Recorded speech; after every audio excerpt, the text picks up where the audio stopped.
Okay, we're continuing with the sikha that we started yesterday.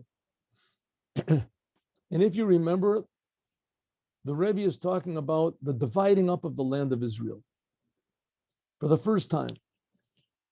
This week's Torah portion talks about how the land of Israel was divided, and it was done by lots.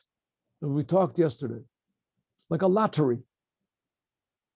And there were 12 lots that had the portions of Israel, predetermined portions. That was in one box, and there was another box. There were the 12 names of the tribes of Israel. And in those days, all the tribes, they were, how do you say, insulated. Each tribe kept to itself. They didn't intermarry even from one tribe to the other. So every tribe had its own certain area of land. But so to speak, they didn't know where this was. Which tribe gets which area? So they would pick out two lots. And it would come out that the tribe of Benjamin gets plot number one. Tribe of this, the tribe of Manasseh gets this plot, and the tribe of Shimon gets this plot. And that's how they would decide. It says, and just to verify that it was true, as the Kohen had these Urim and Tumim, he had the breastplate, and the breastplate, the letters would shine or whatever, and however it was that it worked. It's talked about in the Gemara in Yoma. And the breastplate would verify that this is right. This tribe goes with this area. But that's not all. It says, in addition, there was an apparently superfluous miracle. And that is that each one of these lots, once it was pulled out, it would yell out, the tribe of Naphtali is lot number 2. You'd pull out the next two and it'd say, the tribe of Manasseh is plot number 8. You pull out another one that says, the tribe of Reuven is plot number. So each one, the lots would yell out. It says, Alpia Goral. The lots would yell out. Ask the Rebbe an obvious question. God does not do miracles for no reason. There was absolutely, at first glance, no reason that these lots had to yell out. First of all, just that they came out this tribe came out with this lot, this plot of land, this number, that was enough. Right? That was enough. It came out. Everybody would accept it. It says, no, there was also the Urim and the Tumim, the breastplate. It would also light up and shine, and it would verify it. Okay, good. So it verified it. It's nice and a miracle. What do you have to have the lots yell out for? What's the purpose? The Rebbe says, and especially when you consider that these lots were not an end in themselves. They were just a means to divide up the land of Israel. It was just a means to divide up the land of Israel. These lots themselves, it was no commandment, Asher Kirishanu b'mitzvotov etzivanu, to take lots. There was no mitzvah to do it. The lots were just a means that God said, this is the way you have to do it. Right? Like it's a mitzvah to build a sukkah. You don't make a blessing when you're building it, only when you sit in it, when you use it. It's a mitzvah to put on tefillin. You have to make the tefillin. When you're making it, you don't make a blessing. The same thing, dividing up the land of Israel. It wasn't a commandment to divide it up to take these lots.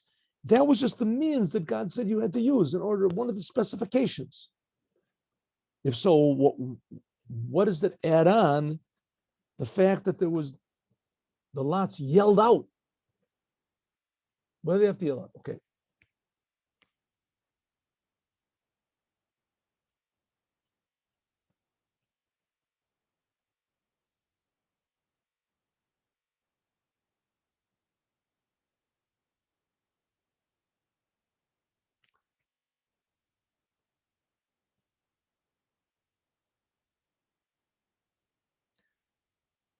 So this says, Madua, if so, why do they have to have a miracle that the lot itself would talk?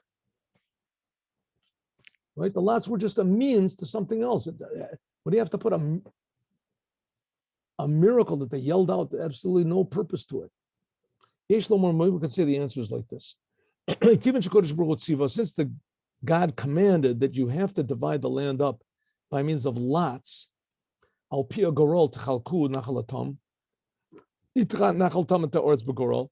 has to be by means of lots.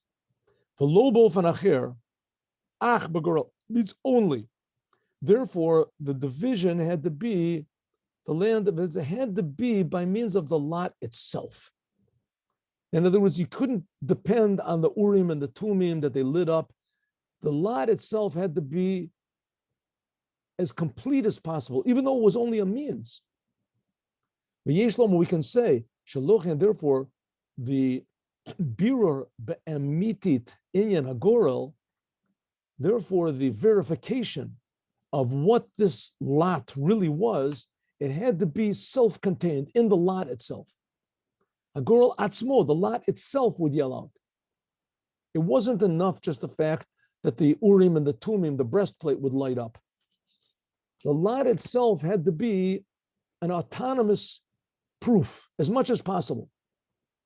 Even though it was only a means, it wasn't a goal.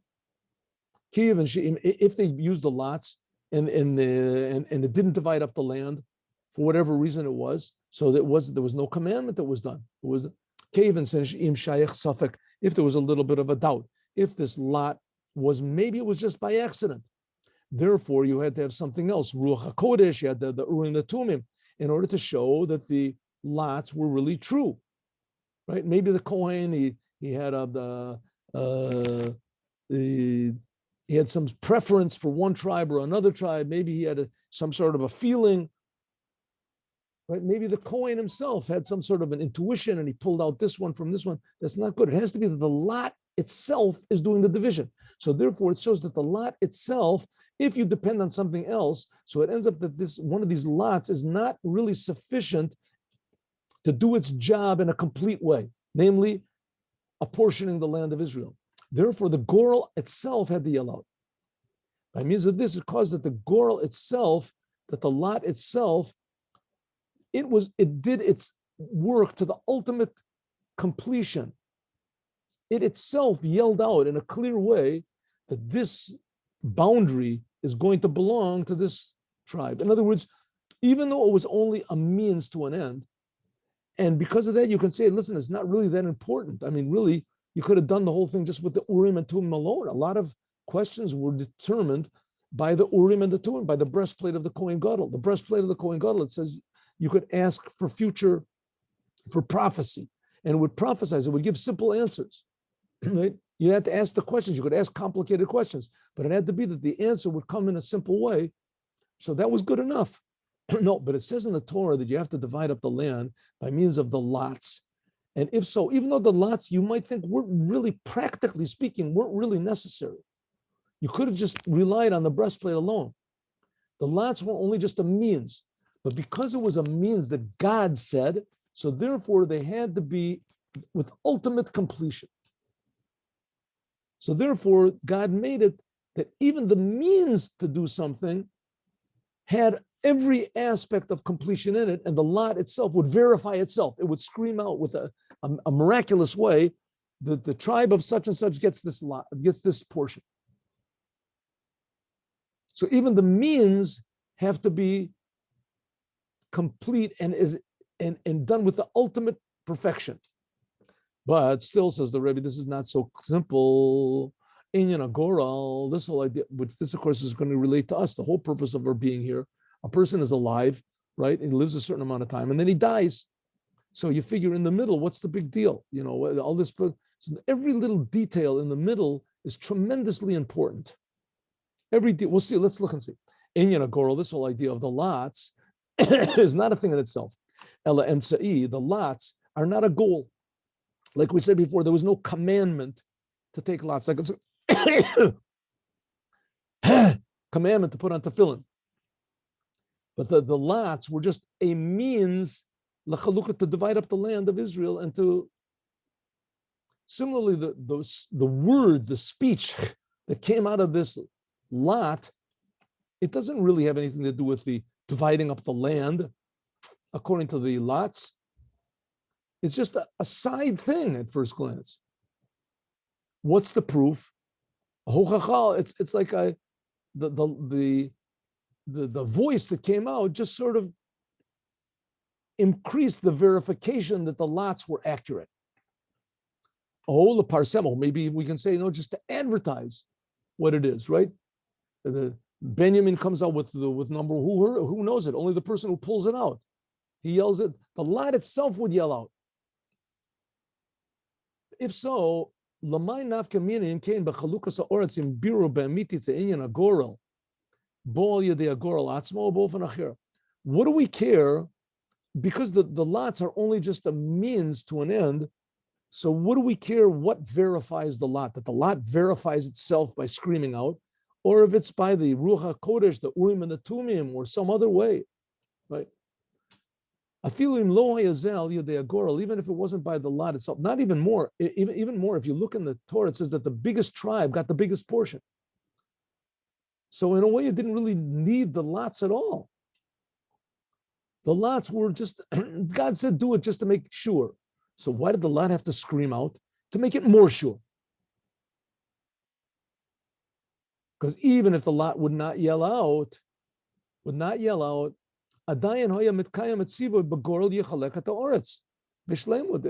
would throw these lots, and however it came out, that would be okay. The lot doesn't have to scream out. Or in another way, let's say if the lot was a mitzvah and a purpose in itself, and not for something else, and the Gorel Hoya would speak out, and then it would be part of the lot. Part of the thing of the lot and part of the division of the land would be you have to put on lots. You have to, just like when you put on tefillin have to have straps on them. Why do you have to have straps on them? Because it's part of the commandment. The main thing is the boxes. And the straps are just there to tie it on, right? He says, no, not so, right? To tie it on with anything else. What do you care what you tie it on with?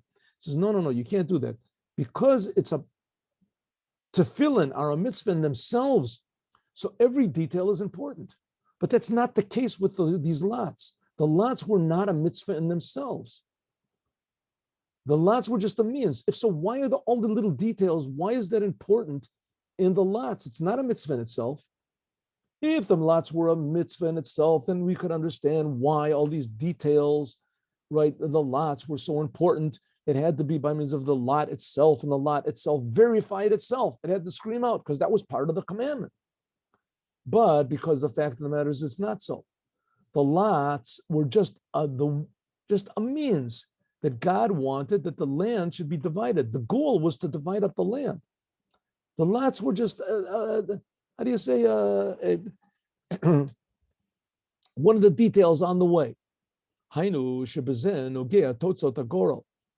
Because the main thing was the result. In order to do this commandment of dividing the land with a lot, so it wouldn't enough just to divide just throw the lots. The lot did not have to speak. The fact that the lot spoke out and it verified it, this is just a detail of a detail. This could come in another way. Why did it have to be that the lot screamed out on itself and you had to have seemingly an unnecessary miracle? And it wasn't enough that everyone would know the miracle by means of the Urim and the Tumim, or Elazar HaKohen. He could yell out, okay, everyone, let's post the results, right? No, it couldn't be. The lot itself had to scream out. Says the Rebbe, listen, this is going to be very important in our life. Listen to this. Maybe we can say this like the Rogachover going. The Rogachover, there was a person called Rabbi Yosef Ruzhin. He lived until, I think he was even killed in the war. I don't know until what. Anyway, he died not long ago. And he was a tremendous, amazing genius that he knew everything was in his mind. He gave the Rebbe smicha. Torah and Kedusha called Davar Avshu Hechrachi Lechora, that in Torah and in holiness, even the most seemingly insignificant things, Hakal B'Kavana Makuvan, everything is very, very exact. O mitzvah al pi Hashem, and it's a commandment according to God. Like we see in the Torah, all these names of non-Jews and names of who Esav married. What do we care who they married, right? But nevertheless, if one letter of the Torah, even in the most insignificant sentence in the Torah, right, the generations of the sons of Noah, right, all these weird names, Arpachshad and all these people, who knows who they are, who even cares? If one letter is missing from the Torah, then the whole Torah is not kosher. So therefore, anything in the realm of holiness, then everything is very, very exact. For instance, the way it was in the journeys of the Jews in the desert. Even though that all these journeys, it says there were 42 journeys of the Jews in the desert, even though that these journeys were just a preparation and a means to come to the land of Israel, nevertheless, there was a mitzvah in the journey itself. It came on Makomot, and also all the places that they stopped, it was also a mitzvah. Like it says, Vayichtov Moshe et Motzeim Lamaseim al Pi Hashem. It says that Moses wrote down the origins of each and every journey according to God. The journeys were according to God. There's similarly becoming many things in holiness. Hari inyan shehu rakachana, something which is just a preparation and a preface to something else. Makabel gamkein chashivut, it becomes very, very important. Like the journeys of the Jews in the desert, they were really very not important. The main thing was to leave Egypt to go into the land of Israel. Maybe you could say the big, the big journeys where they made mistakes and the Jews, they delayed, right, with the spies and these things. Okay, those I can understand why you have to write down. But all the others, no, all the journeys were important, and even more, they would take apart the whole tabernacle for the journey, and then when they would come, they would put it back together again. They would put the whole the holy temple, the tabernacle, they would put it up together. In some places, they would only camp for one day. Just like it is taking, for instance, when there were sacrifices, when a person made a sacrifice on the altar, he would slaughter the sacrifice, and then he would burn the sacrifice. That was the main thing. But in the middle, they would take the blood of the sacrifice to the altar. Now, taking the blood of the sacrifice and pouring it on the altar, on the base of the altar, Shagam, even though taking the blood was just the main thing. Oh no, he said even though the taking the blood from was just the main thing of sprinkling it on the altar.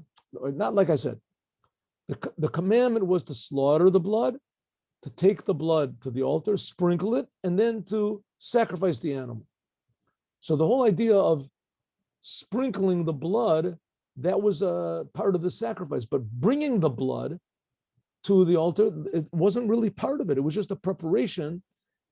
It was a means to get the blood from the dead animal to doing the commandment of sprinkling the blood on the altar. Nevertheless, adinu, the law is, nevertheless, if a person, when he takes the blood from the dead animal and brings it to the altar, if he has a bad thought, that could disqualify he has a thought, the Kohen has the thought, I'm going to eat this part of the altar, eat this part of the offering in another couple of days or something, or in a different place. So that disqualifies the altar just in the bringing of the blood. So what do we see from here? That the means is also holy. Yesh Lomer, we can say, Sha'al derech zeh, similarly, and even more, is relevant to these lots that by means of them was divided the land up. Even though that these lots were only just a preparation to dividing the land, but since that this was the way that God decided you have to divide the land up, and even more, this was a commandment of God many times, so therefore the means, even though it wasn't the goal in itself, and really nothing was really achieved by this lots, it could have been divided up just by the Urim and the Tumim. The main thing was to divide up the land. But nevertheless, because God commanded it, therefore it is tremendously important, and it is a thing in itself. But Gam, also all the details in this, Birur, the clarification, the decisions that the Goral made, and the advertising, because these were details, therefore it must be important to the essential thing itself. Therefore, so what are we saying?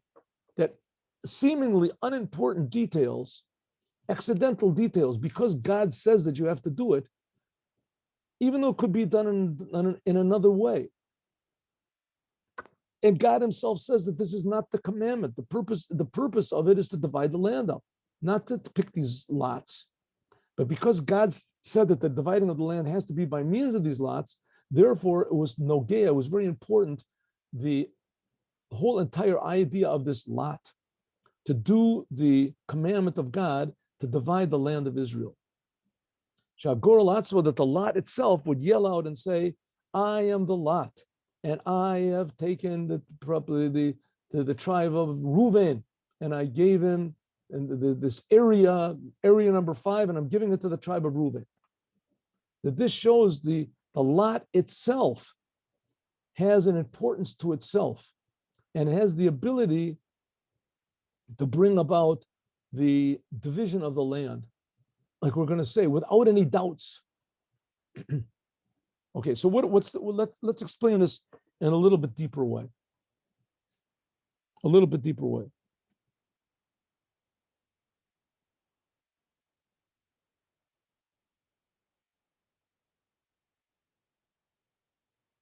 What's this got to do with us? Dividing the land of Israel, conquering the land, dividing it up, and settling the land of Israel. This hints at the service of the Jewish people to conquer the land of Canaan, the land of the 7 nations, in other words, the whole world, and to make it Eretz Israel, a holy land, namely the land Yehudit v'Kedusha, a land which is holy and Jewish. Let's start off with the land of Israel, not the whole world. I'll take that back. Holy land. What's the idea of the Jewish people getting the land? I mean, there's no such thing in the world, right? There's no religion or nationality or place or something like that that has their land given to them by God. Given them to a God. Right? They used to have, there was this movie called Exodus. Remember, it was a very popular song at one time. This land is mine. God gave this land to me. I mean, the Knesset members in Israel seem to have forgotten the words of the song, or maybe they just thought it was just a song. This land is mine. God gave this land. There's no other nation or religion or philosophy or whatever you want to call it that has their land given to them by God. It was given to them by God. It could be this land that they were born in, etc. Here, the land of Israel, the Jewish people weren't born here. The Jewish people were born in Egypt.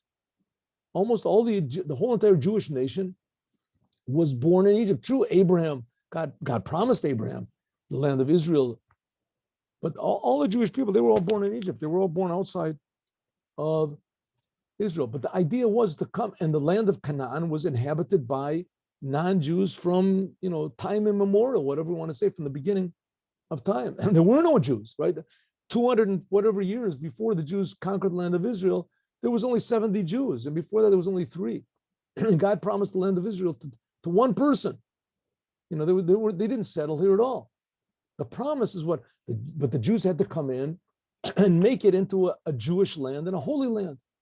Eretz Nikr, you could see clearly that it belongs to the Jews and it belongs to God and it belongs to holiness. By means of this, the Jewish people use the land. By means of that, the fact that Jewish people use the land in order to do the commandments that depend on the land of Israel and to build there the holy temple. That about it says, this is the whole intention of the whole, not just the Jewish people, of the whole entire creation, namely to conquer the physicality of the world, like it says, Puru Urvu Kavshua, right? Like it says to Adam, the first man, be fruitful, multiply, fill up the world, and conquer it, the first man. In other words, the world is supposed to be a human, holy place, not an animal place.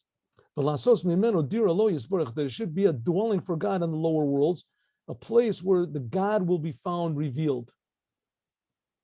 And that no one will think that God is what all these other religions, how they interpret what God is. In order to do this, to conquer the land, it has to be with all of the details, whether the land or the people who are conquering it. Number one, in order to conquer the land of Israel completely, it has to be when you take over the whole entire land.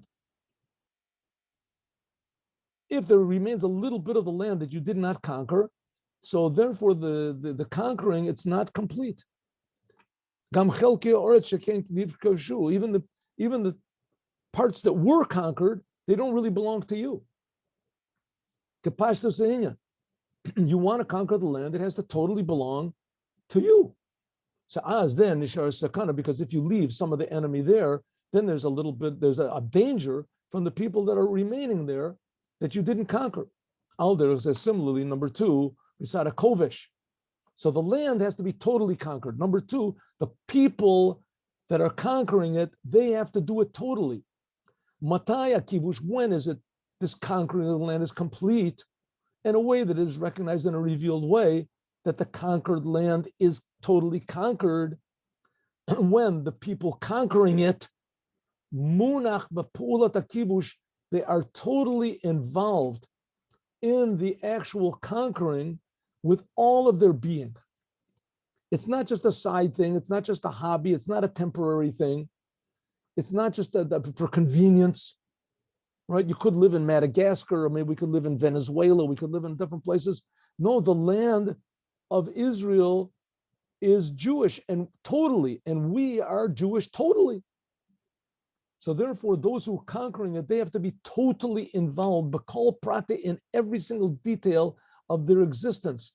The klolos apulos adam, and everything they do in the world has to be by means of these three garments: thought, speech, and action have to be totally involved in making this world a holy place. Or let's take our example, making Israel a holy place. Im enu kovish et ha'oretz, im gimel levushim, if a person is not involved in his thought, speech, and action in conquering the land, or he just, in other words, only his thought is involved. V'lo tichnun, without any planning and thought, and action alone, without any thought. V'lo horos b'dibor, without any talking about it, and etc. Then chaser b'shleimus, then is lacking in the conquering. But derech memela, so automatically, also the conquering of all the details. Al-Derech says similarly, it's also regarding taking over not just the land of Israel, but the world. Adam, the first man, was supposed to conquer the whole world. He was supposed to make the whole world into a holy place. And the animals would go like the story with Daniel and the lion's den. The animals complied, or the animals in Noah's Ark. They complied. It was good for them. They realized it was for their own benefit. Ba'avoda ruchni is same as also us conquering, improving the entire world to make the whole world a dwelling place for God. Sheshlemus adira, that the completion of this dwelling is only when this permeates all of a person's being. Aldeit, like we said, like the conquering the land of Israel.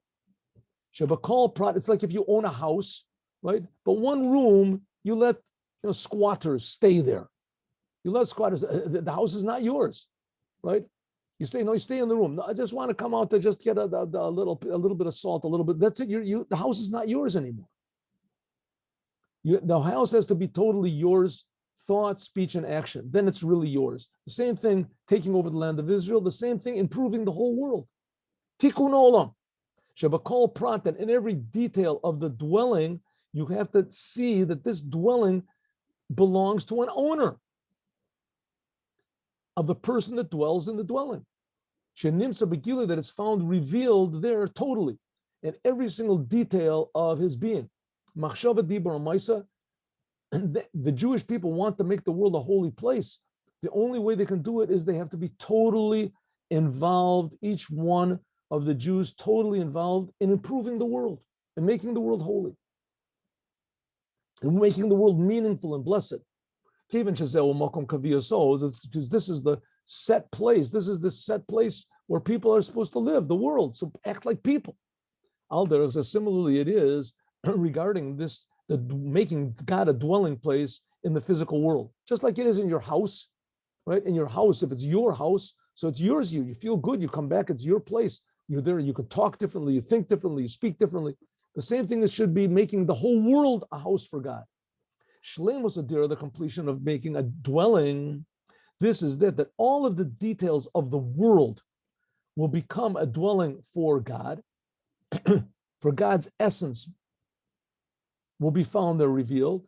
And together with all of this, the revelation of Seder Ishtalshalos, that in the whole entire chain of creation, all the 10 sfirot, that everything, thought, speech, and action. Remember, we learned in the Maimer in the Kuti Torah, that thought, we said, is the world of God's thought, is Bria, and God's speech is the world of Yetzira, and God's action is the world of Asiya. Bria, Yetzira, and Asiya, that this all has to be in our thought, speech, and action, every moment, and all of our being, to think only one thing. How can we really make this world a better place? And if we Jews don't do it, then you have all sorts of weirdo groups standing up, Tikun Olom, and going to fix up the world by means of love and brotherhood, and we don't need the Torah, and getting rid of God's name, and get this, right? Exactly the opposite. The world is supposed to be a dwelling place for God. If so, there has to be God in action, speech, and thought, just like we had with that's the lesson we can learn from these lots, that the lots even yelled out. We're going to talk about this more. The lots, not just the action, the actual deed of picking the lots, but also the lots actually called out. And in addition to that, there was also Ruach HaKodesh, the Urim and the Tumim. That's like the thought. We'll talk about this more, God willing. But let's do the Yom Yom. What did I do? What did I do? 1 second. Did I do the wrong thing? Yes. Oh, here we go.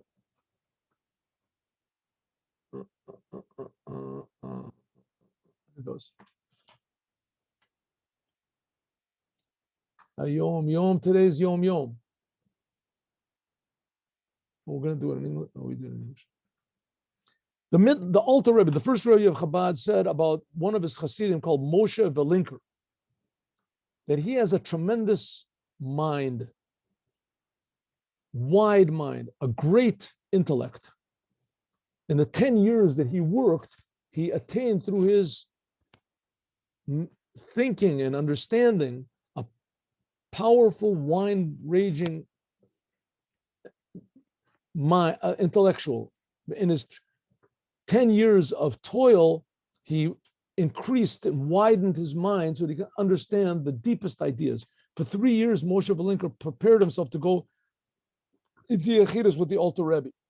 And afterwards, he remained in Liazne, where the Alter Rebbe was, 7 more years in order to internalize this Yechidus, this meeting with the first Rebbe, into actual service of God. See you today at 3 o'clock, God willing. Have a good day with Moshiach now.